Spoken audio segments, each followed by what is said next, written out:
Olá, meu povo! Estamos em mais um episódio aqui na Expo Favela Amazonas 2025 e a gente tem um convidado super especial que veio de fora, veio conhecer aqui o Norte, veio conhecer a nossa cidade, que é o G Coelho. Ele é o representante da F Seguros.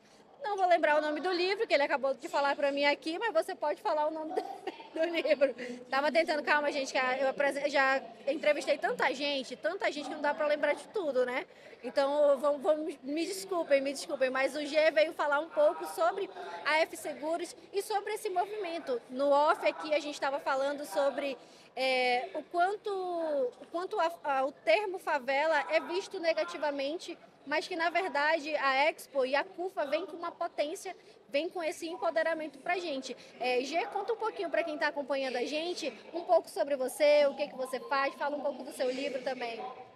Primeiramente, galera, obrigado. Eu estou completamente impressionado com o que eu estou acompanhando aqui na Expo do Amazonas. Eu falo o seguinte, eu já visitei algumas expos no Brasil, tá? Assim, de São Paulo, do Rio, de Minas, e eu estou encantado com essa Expo aqui do Amazonas, tá? Uma coisa incrível. Eu sou o G, nasci na favela de Vigário Geral, no Rio de Janeiro. Passei a minha vida toda transitando sobre favela. Quando criança eu queria ser jogador de futebol, como quase qualquer um Como favelado. qualquer brasileiro também, né? Depois tentei ser MC, mas não deu muito certo. Vamos buscar essas imagens, ver se a gente tem não, essas imagens. não deu muito certo. E aí eu fui estudar, né? Eu falei, vou estudar. E aí eu fiz uma graduação em História, fiz um mestrado em Filosofia e depois não, né? Estou fazendo um doutorado agora na área também de Filosofia. E tudo que eu fui estudar foi para a produção de epistemologias favelistas, ou seja, reconhecer a favela como um local de potência, reconhecer a favela como um local de produção de economia, de produção de conhecimento, disputar a narrativa com as pessoas que falam de favelas. Sim. Paralelo a isso, no ano retrasado, o Data Favela ele fez uma pesquisa e ele identificou que as pessoas que moram em favelas, né, geralmente eles são negligenciados de proteção financeira. Ou seja, é só a gente imaginar aqui, vamos pegar a situação, até falei com você sobre isso. Vamos pegar um médico, né, um médico que é de um extrato social bem elevado, ele sendo o provedor da renda da sua família.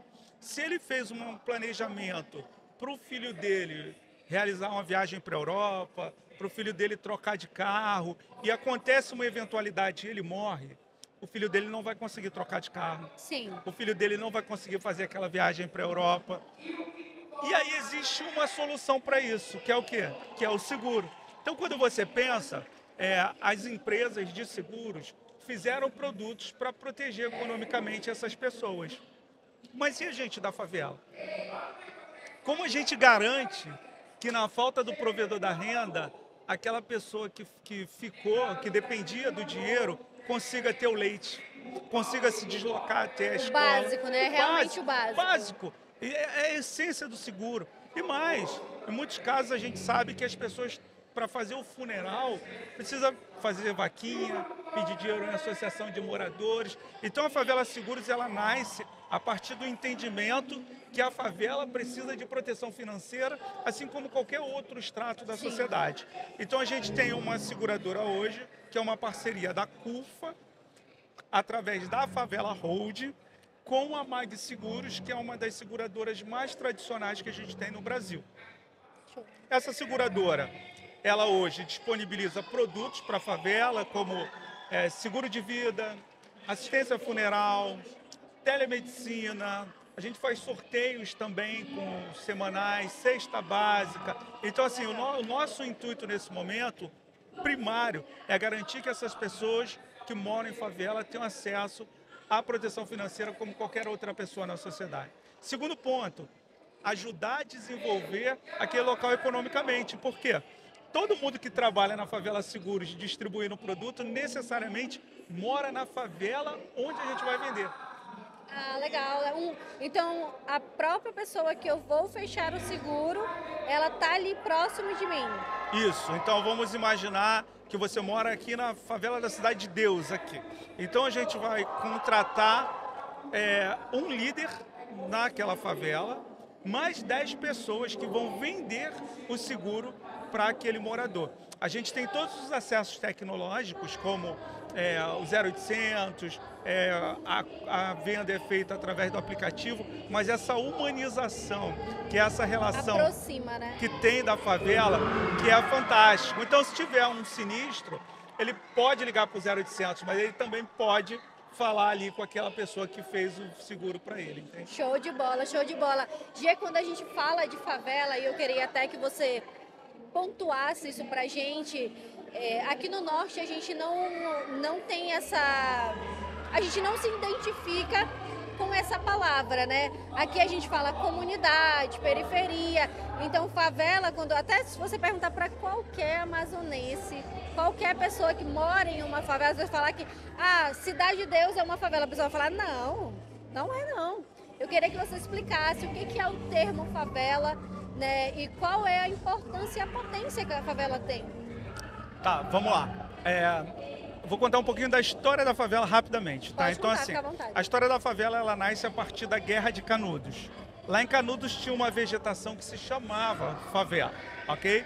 E aí, quando termina a guerra, os soldados, eles vão para o Rio de Janeiro, ali no Ministério do Exército, para receber o que eles tinham direito por ter lutado a Guerra de Canudos, beleza? Lá, existe um fato de que esses ex-soldados tiveram um enfrentamento com o prefeito, saíram dali do Ministério do Exército e foram morar no Morro da Providência. E em um dado momento, quando a polícia subiu lá no Morro da Providência, quando desce, um general fala para o jornalista que aquele espaço era um espaço degenerado, de gente podre, de gente muito violenta, de gente muito pobre, que aquilo era uma favela, porque tinha uma vegetação muito parecida com a vegetação que tinha em Canudos, que tinha esse nome de favela. E aí, é claro, se você pega algo que está ligado a uma questão negativa, isso não é uma exclusividade do Norte. Geralmente no Brasil as pessoas não tinham orgulho de falar que moravam em favela. Mas em alguns locais, dado esse trabalho lindo que a CUFA tem feito, as pessoas hoje já têm esse orgulho de falar que é favelado. Eu mesmo passei a me reconhecer como favelado a partir de um certo tempo, não foi rápido. E aí no livro que eu lancei, que é o Favelismo, né, uma revolução que vem das favelas, eu tento buscar uma outra narrativa a respeito do que é a favela. Então eu falo que a favela ela nasce a partir da resistência que Canudos ofereceu. Eu falo que a teimosia do povo de Canudos, e Canudos é a primeira experiência que a gente tem do povo brasileiro se rebelando contra o Estado para garantir a sua vida, garantir a sua segurança. Exatamente. E acontece a mesma coisa no Morro da Providência. Então, quando a polícia tenta subir ali, então eu tenho ex-escravizado morando ali, eu tenho pessoas que moravam ali além daqueles soldados, e a polícia não consegue subir, eles têm uma resistência. Então, a favela ela não nasce de um local degenerado, ela nasce a partir da resistência da opressão que o Estado impõe sobre esse território, entendeu? Então, assim, fazer todo esse trabalho de favela como potência, como local de produção de conhecimento. As favelas hoje movimentam 300 bilhões na economia do Brasil. Caramba! É maior do que a economia do Paraguai, maior do que a economia da Bolívia. Existem hoje mais ou menos quase 17 milhões e 200 pessoas morando em favela. Seria o terceiro maior estado do Brasil. Então não dá para falar que a favela é um local degenerado. Bem ao contrário, é um local de muita produção de conhecimento, de muita sabedoria, e que é um local que você precisa se orgulhar mesmo, principalmente na questão cultural. Com certeza, com certeza. Lembrando que todo esse movimento que a CUFA tem feito através da Expo e de outras ações também tem um impacto muito grande. Hoje, nessa sequência de gravações que nós estamos fazendo, a gente teve a oportunidade de entrevistar pessoas do interior, pessoas que vieram de outros lugares e até onde eu me lembro, nenhum evento trouxe essa galera para mostrar a potência que eles têm. Isso é muito importante porque, no final das contas, não é que falta talento, Não é que falta, as pessoas não sabem, é porque às vezes não existe a oportunidade. Então, a Expo Favela, ela traz essa oportunidade, ela traz essa galera, a CUFA traz essa galera, o que é muito legal para a gente se ver nesses lugares, né? Para a gente ver que que a gente faz parte daquilo. Para fechar, Gê, queria que você falasse um pouco sobre o teu livro, sobre o que é o teu livro, sobre como é que eu consigo adquirir o teu livro, para quem está acompanhando, que ficou curioso, quer entender um pouco mais, fala, poxa, eu não tinha parado para ver dessa forma, eu quero estudar um pouco mais, compartilha com a gente. Compartilho sim. O nome do livro é Favelismo, uma revolução que vem das favelas.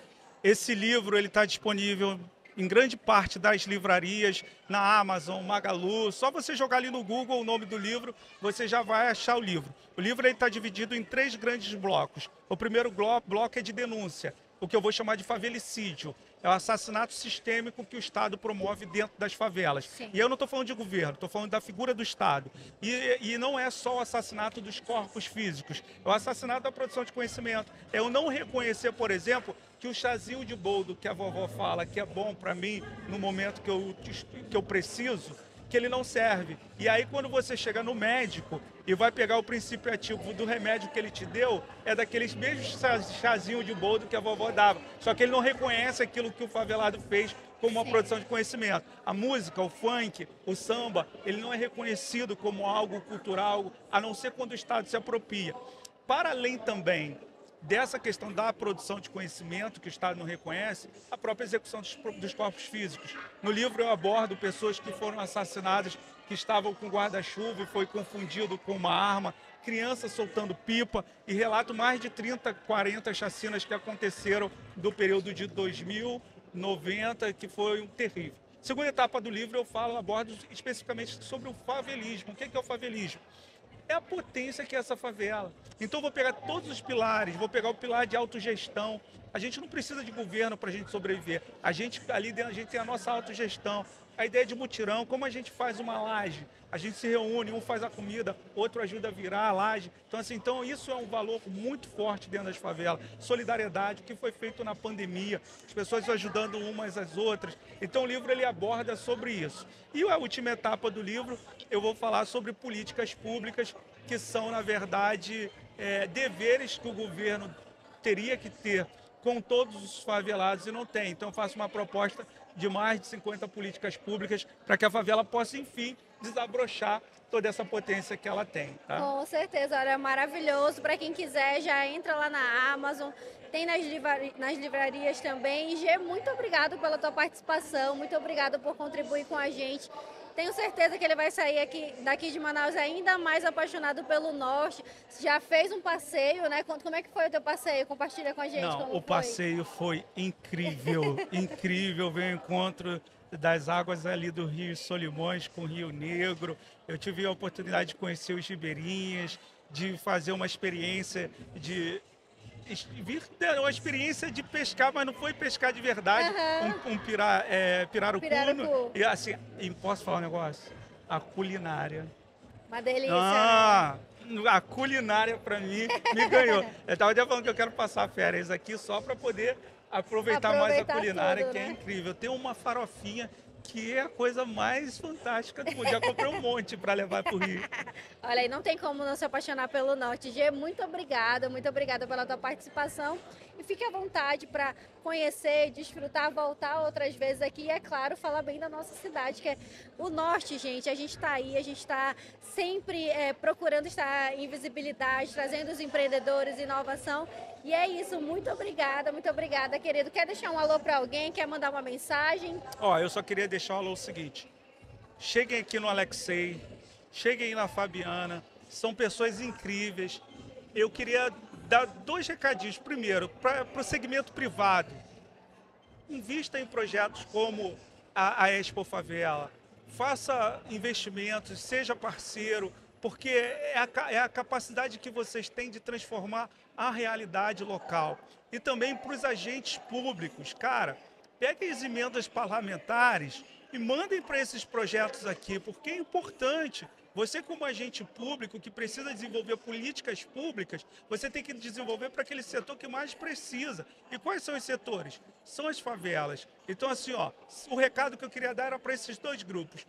Primeiro, o grupo de pessoas que cuidam do empresariado aqui de Manaus, das empresas privadas, invista aqui na Expo Favela. E você, agente público, mande emendas parlamentares para que se desenvolvam projetos para melhoria de vidas das pessoas que moram dentro da favela. Esse é o recado que eu queria dar e queria agradecer e parabenizar aqui esse trabalho também incrível que vocês fazem aqui do podcast. Espero voltar em algum outro momento para a gente poder aprender mais aqui sobre a cidade.